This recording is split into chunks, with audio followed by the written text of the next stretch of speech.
So if you've been following me for a while, you know that it's no secret that I am no contact with my father. That didn't come out of nowhere. I didn't come to the decision lightly. It took me a very long time to reach this point out of self-preservation. Before I really get into what I want to say, I find it very, very thoughtless, tactless to tell people that are in estranged relationships with their parents that they only get one parent. They only got one child and they didn't give a fuck.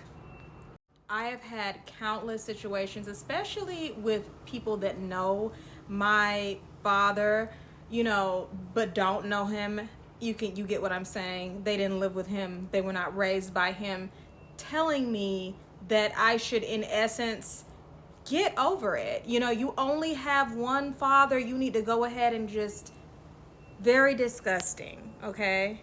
You weren't there.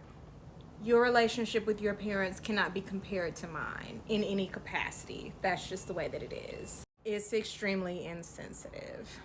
If you're in a similar situation and you are estranged from a parent, I want you to understand that you don't owe anybody an explanation. You don't, and you don't have to feel guilty. You do not have to over-explain. This is your life. It has taken years for me to truly reach a resolve in how I feel towards my father, and I to this day don't think that I ever will. I have had to make peace with the fact that I'll never get an apology, that the damage that he has done to my entire family is just something that I cannot fix. And I've had to bury the version of him that I thought he was when I was a kid. It changed so drastically to the point that it started to alter my version of reality. I was like, what is actually real? Okay? Things like that change you. They change you very deeply. Anyway, I was having a good time just cooking, doing my own thing, very Aquarian core. And I got a text message from someone whose number is not saved, don't know who they are, sending me an invite to, I guess, some gathering that will be held for my father's birthday. Likely from a relative that I haven't spoken to since I was 16. They didn't bother to put their name in the text. It was just this random link. And that text is really a very clear representation, the best representation that I can think of my relationship with my father and his family. I have no beef with my cousins at all. Not close to them, but I don't have beef with them. When my grandmother died, the minute unity that we had evaporated. I haven't seen them in I don't know how long. And I'm not too big to say that text did trigger me initially, but I'm extremely proud to say that I did not immediately guilt trip myself into feeling like I had to attend, that I need to, whatever. Immediately upon seeing the text, the cons outweighed the pros, okay? Ironically, in the same way that my father is this way, I'm not capable of saving face. I'm not capable of pretending and going about, I'm very Kanye West when it comes to that. Like, I'm going to say what's going on, and I don't care.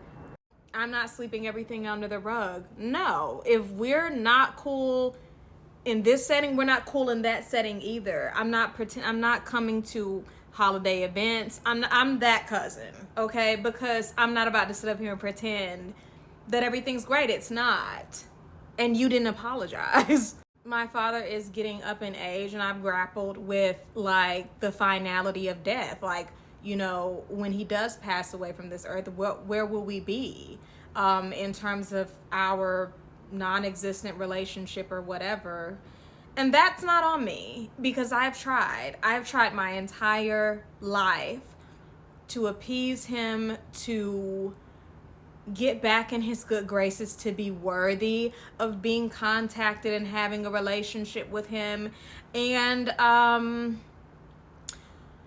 I had a really coming to Jesus moment when I was trying to get down to the bottom, of course, as to why my relationships with men were so tragic and why I allowed them to treat me the way that they were treating me. And when I put my foot down and I said no more, I had to say, oh, and you can't let your dad treat you that way either. Like you're an option, like you're a second thought. Yeah. And my life started to bloom because I was all in. I said no disrespect. Nobody treating me like I'm a napkin on the bottom of their shoe. No one coming in and out of my life when they feel like it. And this is basic knowledge, but I feel like a lot of people do not actually lean into it. You cannot control what other people are doing, but you can control what you do. I can't control the person he is and that he's likely not gonna change ever, okay? But I can control what I do. I'm not putting myself in any situation where I'm feeling small, where I'm feeling stomped on, where I'm feeling awkward, where I'm feeling ambushed. I'm not doing that.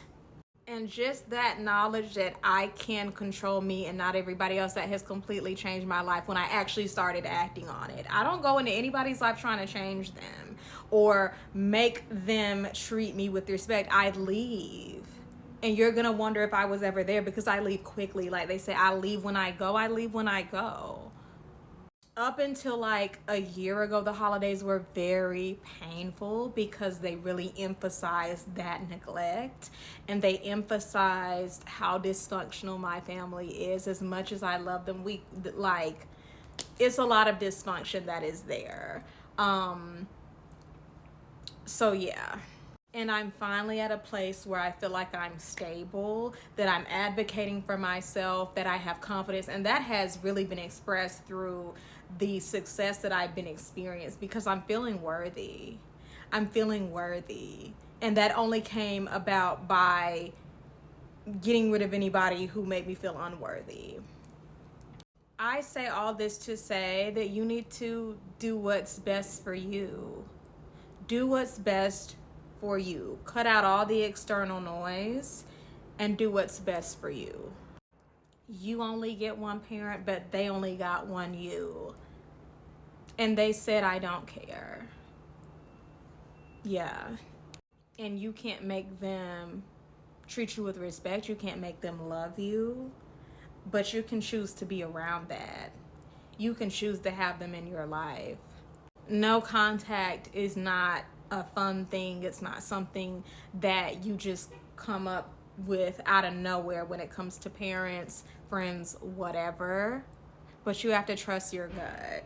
Because when you're somewhere sick in a hospital because the stress has brought your health down, those people won't even be sending flowers to you. When your life is wrecked or you're hooked on substances because you keep allowing somebody to drive you to that point, no one is going to be around. So you do what's best for you and you don't feel 1 inch of guilt for it. Love you.